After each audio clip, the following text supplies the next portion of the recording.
dive into the Bible. Welcome to our segment where we take a deep dive into the Bible. The Bible is accessible to everyone, yet parts of it can be surprising and challenging to comprehend if we do not understand its cultural context.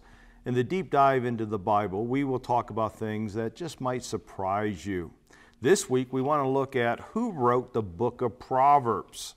Proverbs 1:1 says, "These are the Proverbs of Solomon, David's son, king of Israel." Then you look at Proverbs 10:1 and it says, "The Proverbs of Solomon, a wise child brings joy to a father, a foolish child brings grief to a mother." Again, mentions Solomon. And then you jump down to Proverbs chapter 25, verse 1. It says, "These are more Proverbs of Solomon, collected by the advisors of King Hezekiah of Judah." Now the word translated collected there can also mean transcribed.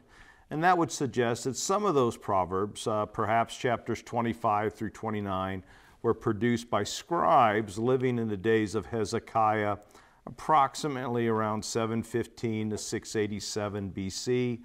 And of course, that would have been after the lifetime of Solomon.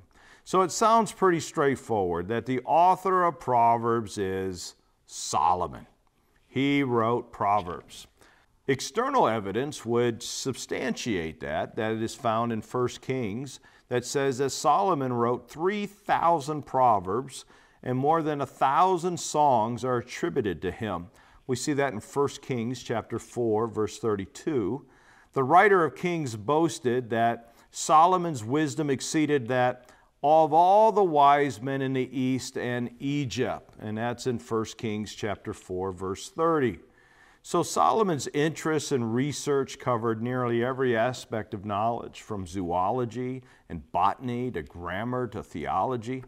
To think of wisdom in Israel was to think of Solomon. And of course, the reason why Solomon was so wise was because God had gifted him this wisdom. And we see that in 1 Kings chapter 3, verse 12. And so it seems pretty straightforward that Solomon wrote Proverbs. However, there are a couple of issues. First, Proverbs 30 was written by a guy named Agur, son of Jacob. And we see that in chapter 30, verse 1. Now, there are some who believe that Agur is a pen name for Solomon. However, there is little evidence to support this. That's just somebody's idea. The Hebrew word Agur may also be translated as the assembler, which may point to an anonymous collector of Proverbs who would have written chapter 30. Then in Proverbs chapter 31, verse 1, it says, King Lemuel wrote that chapter on virtuous woman. We also learn in Proverbs 31:1 that his mother taught Lemuel Proverbs. But unfortunately, there's very else known about this king. Now, Jewish tradition views this writer as yet another pen name of Solomon, but again, there is no reliable proof for that connection.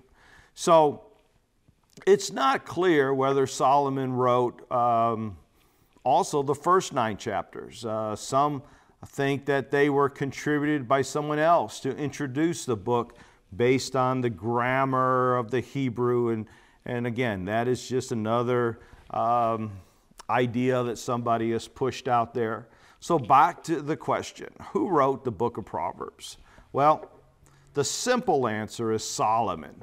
Although Solomon was the primary writer of the book of Proverbs, some Proverbs were written by other writers, and some of Solomon's Proverbs were not added to the book until after his death. And so that's how I would answer that. Proverbs was written by Solomon and possibly a couple other guys, but mostly written by Solomon. I hope you've enjoyed this week's view of Deep Dive into the Bible, where we deal with the cultural context of the Bible. Deep dive.